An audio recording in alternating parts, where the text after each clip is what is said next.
Паметта на човека и историческата памет на човечеството.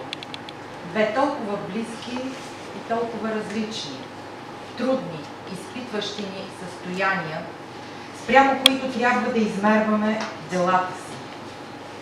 По делата им ще ги познаете. Този новозаветен порив да отличиш доброто от чудовищното на един век се оказва твърде слаба санкция. Вината, когато е обща, тя е утешително размита, неясна. Когато е конкретна, тя е болезнена и доживотна. Нейното друго име е нощ.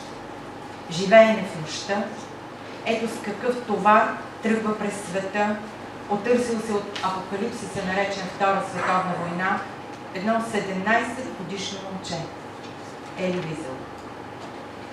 Ще чуете откази от книгата му "Нощта", мемуар за ужасите, които е преживял като затворник в лагерите на смъртта.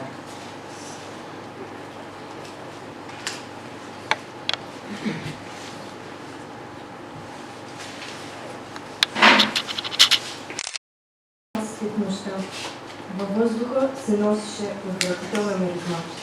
Изведнъж вратите се отвориха. Някакви странни хора с раирани сака и черни панталони скочиха във вагона. Всеки държеше електрически фенер и пръчка. Заудряха наляво и надясно. След това извикаха: "Всички да слязат! Отворете, оставете всичко във вагона! Бързо!" Скочихме вън. Хвърлих последен поглед към госпожа Шектор. Момиченцето я държеше здраво за ръката.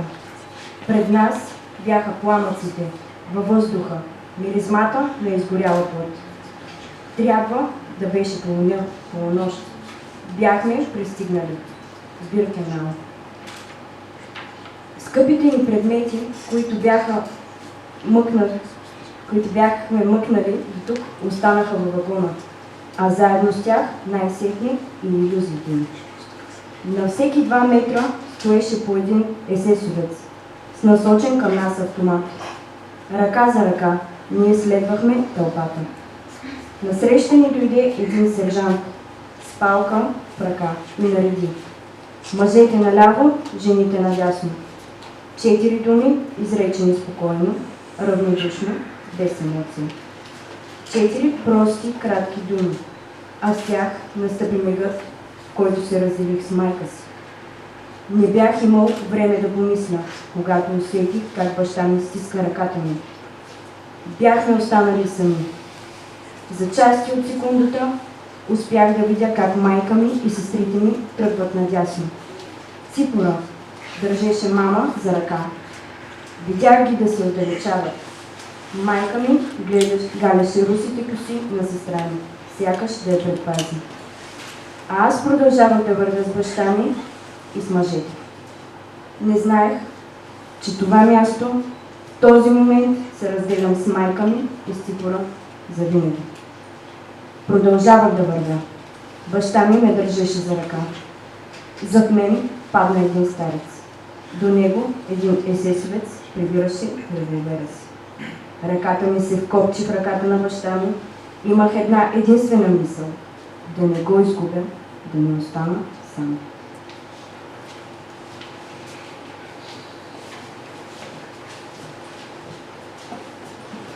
Продължавахме да вървим. Малко по малко се приближавахме до ямата, откъдето бълваше страшна горещина. Още 20 крачки. Ако исках да се убия, това беше момент. На нашата колона оставаха само 15 на крачки. Хапех устните си, за да не чуя баща ми как тракат челюстите ми. Още 10 крачки. 8, 7. Вървяхме бавно, като след катафалка, провождайки собственото си погребение. Само 4 крачки. Вече беше тук, съвсем близо до нас. Ямата с пламъци.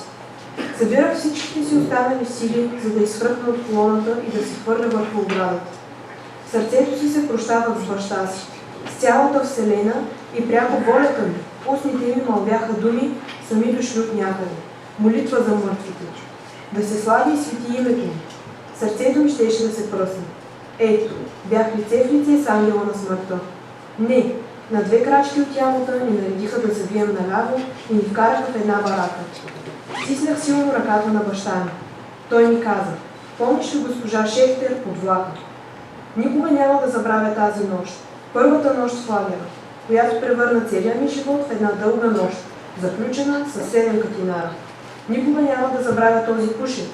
Никога няма да забравя личицата на децата, чието тела видях да се изпаряват на кълбета към едно безмълвно небе. Никога няма да забравя тези пламъци, в които завинаги изгоря вярата ми. Никога няма да забравя тази нощна тишина, която навеки ми отне желанието да живея.